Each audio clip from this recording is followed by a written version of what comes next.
Hi, I'm Grant, and this is Grant's Workshop.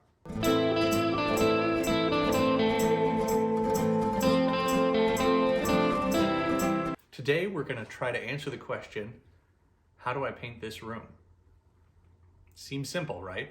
But as we mentioned in the Why Did I Buy a 140-Year-Old House video, we actually have a picture of this room, which was the library, and how it looked in 1885. Now, we're not going to try to replicate the Victorian style because it's layer upon layer of patterns and colors and textures and elaborate curtains and treatments, but we think that maybe just block color walls in here is not really doing this room justice. So the trick is going to be not only painting it, but coming up with a decorative accent that we're happy with and that is both simple and elegant for this antique library space.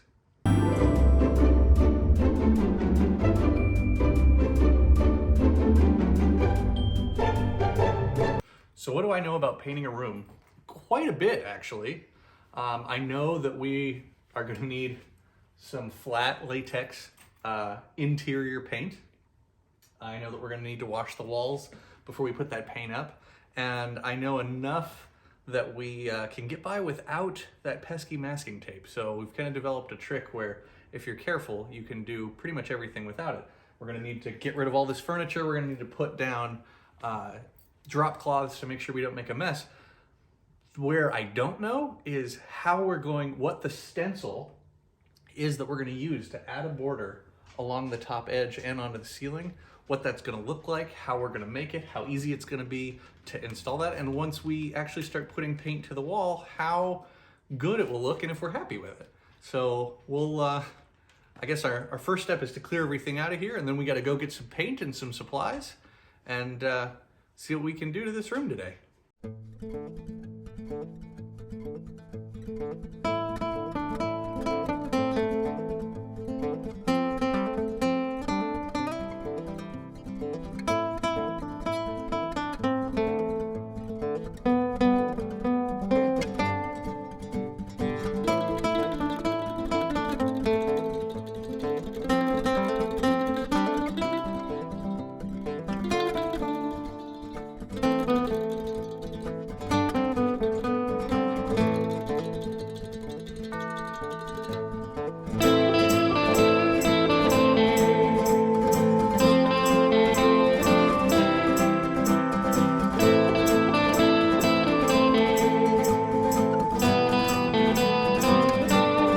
Okay, we got all of our furniture cleared out, we got our drop cloths in, and our next step is to wash the walls with a little TSP. TSP stands for trisodium phosphate, and it's a heavy-duty cleaner that we're going to use to make sure there's no residual oils or dust on the wall. It'll kind of rough up the surface of the paint so that the new layer will stick and will hopefully last a long time. When we're using this, we have to use gloves. It's very rough on your hands, and we're going to be using hot water as hot as we can stand to put the actual cleaner in, and then a clean water wash to remove any excess cleaner. We'll go all the way around the room, get it ready for painting.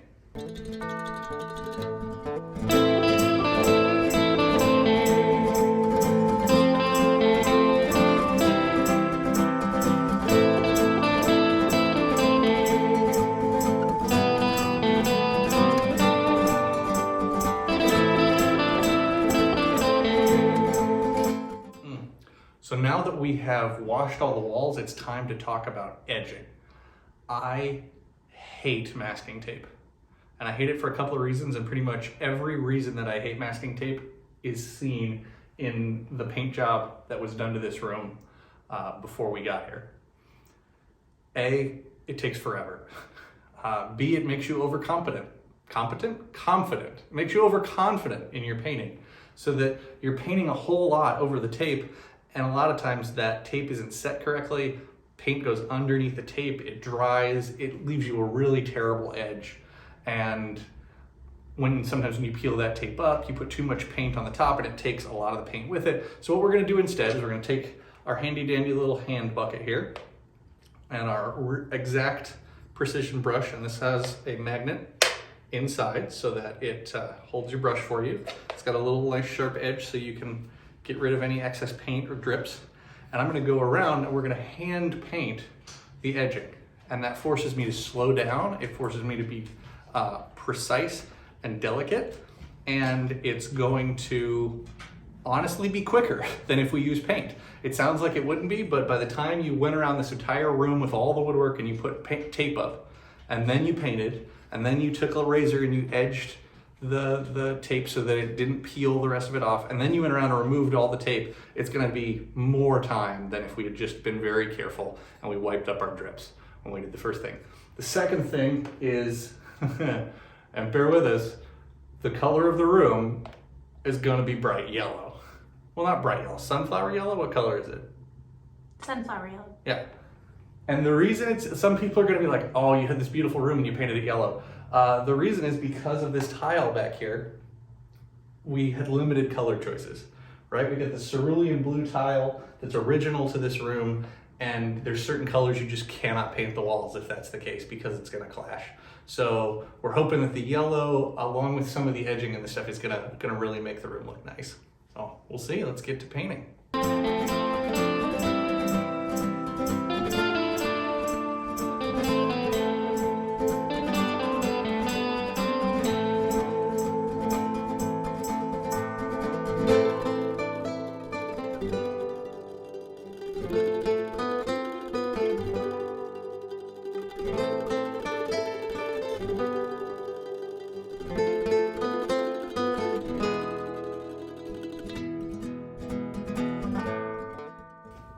That is straight up school bus yellow. I'm really nervous.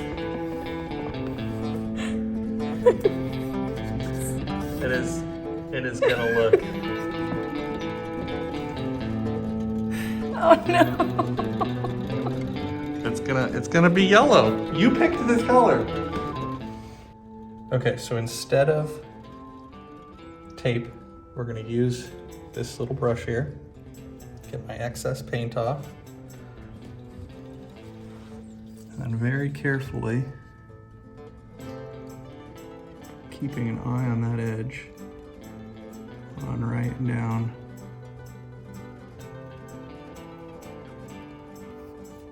That edge there. Oh, this is gonna need multiple coats, for sure. And you can see where the previous painters were sloppy and we've got this beige up onto the woodwork. I'm gonna try to make it not that way. So we might have a little beige overlap, and then I'm gonna do some tricky stuff to go back and get rid of the beige on the woodwork. But just nice and easy. And if we get paint overlapping, we've got wet rags nearby so that if we drip, then we can wipe it up really quickly.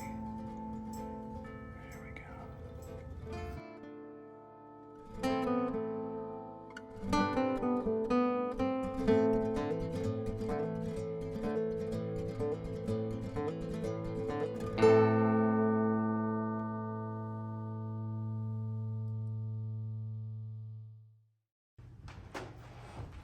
Okay, so let's stop painting and do a quick check-in.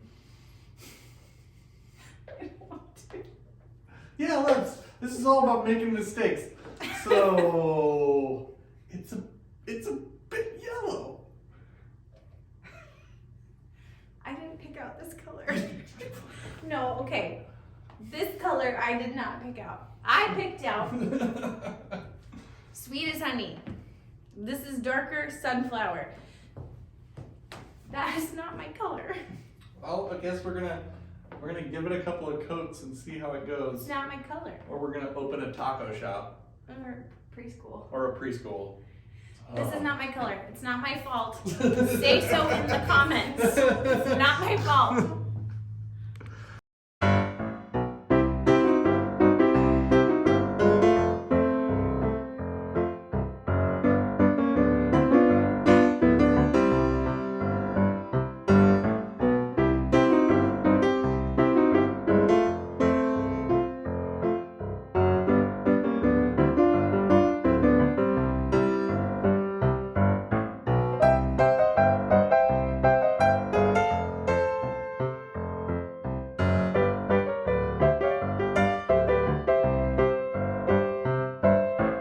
All right, so we've got one coat on the walls, and feels a bit like we're inside the magic school bus, but we're gonna throw a couple more coats on, let it dry, and hopefully it is the color we actually picked out.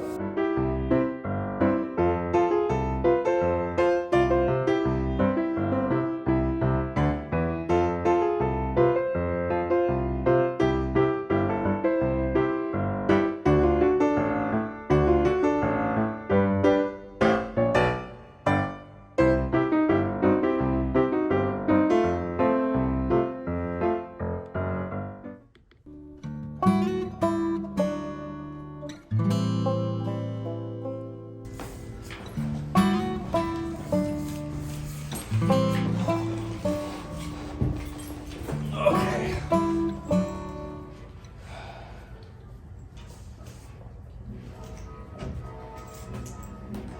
We may have screwed up. It's very yellow. It's so yellow the camera is having a hard time. Ruby is white, so if she's not bright white, then the camera's coloring is off. And I was in here for like an hour and a half, 2 hours doing the walls, and I went outside and everything was blue. I don't think this is the color we wanted. Stop it.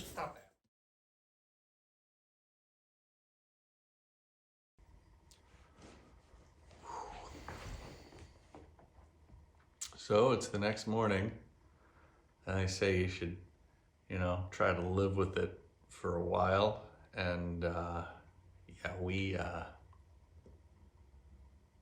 screwed up.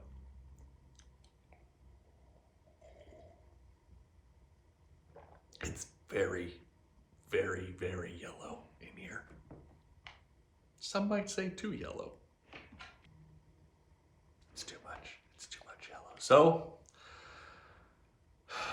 back to the drawing board, I guess. We're gonna have to go back to Menards, get a different shade of paint, start over and paint again, and now our entire plan for the pattern and how the ceiling is going to interact with the wall has changed. So we're going to be changing that up too, and hopefully this round will be more successful, right?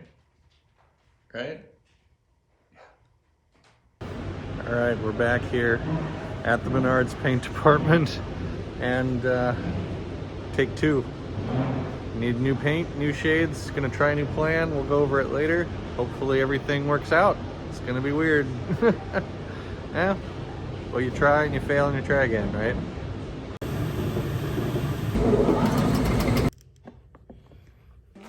Okay, let's try this again. New plan.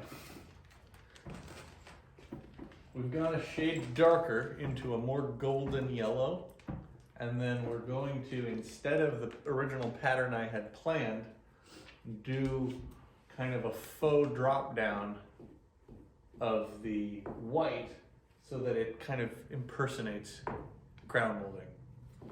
And to do that, we have to match the white of the ceiling, and I went, well, how could that be? It's white. And of course there's 30 different kinds of white. So we had to go get some white samples, and then we'll do that. But we'll see if our new yellow color is less eye-searing than the old current one.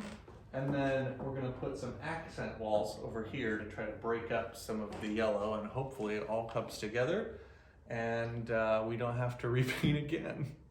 So here we go.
So the wall, the main wall is slightly darker than original. It's less taqueria yellow, and it's more kind of a sunflower golden yellow, and then the panels here are actually slightly a shade darker to try to give it some more contrast. And then our plan for the top edge is to paint a perfectly straight, and we'll see how that goes, 6-inch strip of white to blend in the uneven edge of the ceiling in with kind of a faux crown molding, and that'll bring it all together. So much yellow. So much yellow. It's just 10 hours of yellow that we've been in here, just painting and painting and painting and painting. And I guess the takeaway is, if you're gonna paint with yellow, plan on 6 or 7 coats at least. Like, even though we screwed up and we painted 3 coats of the wrong color, we still needed those coats on the wall to get it to turn out. So however many, like if you're planning a project and you need some yellow and you're like, oh, is this enough? No, just double whatever it is you think you need when it comes to paint. And we got it done. The yellow's done. We're just waiting for it to dry, and then the next step is adding the white edging onto it. And I think it was good. Sarah started to get a little loopy there, and Yellow, so much yellow. I think she'll pull through. You know, it's just a lot of yellow for anybody to really deal with. But here we go.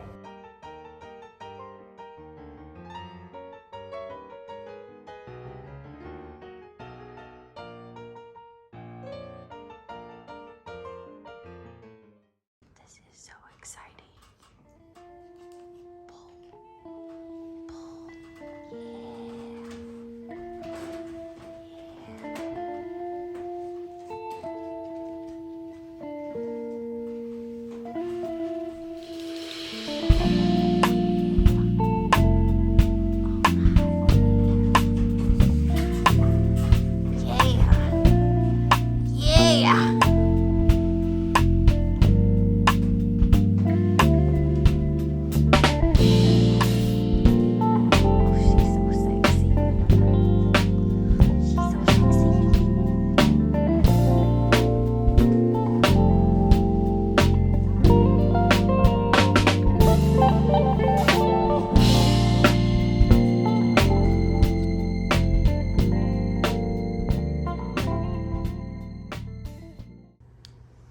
And we're done.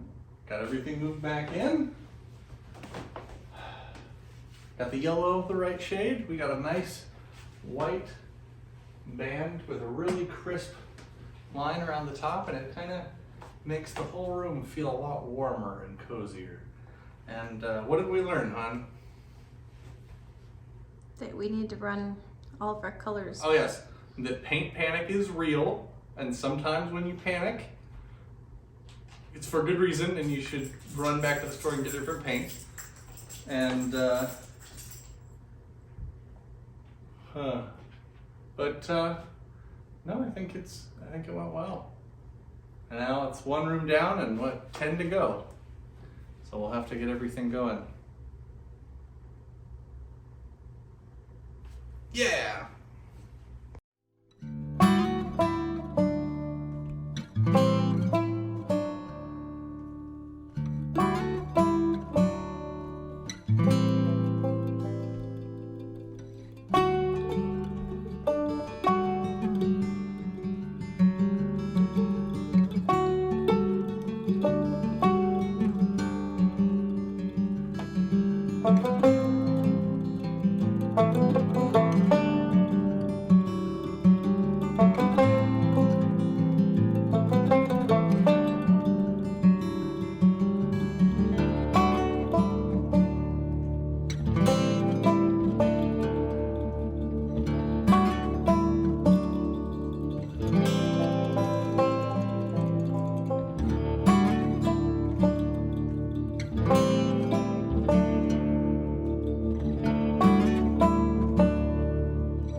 Hi,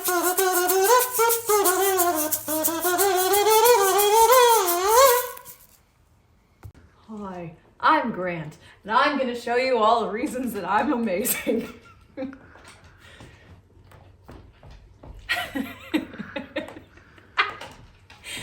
Turn it off.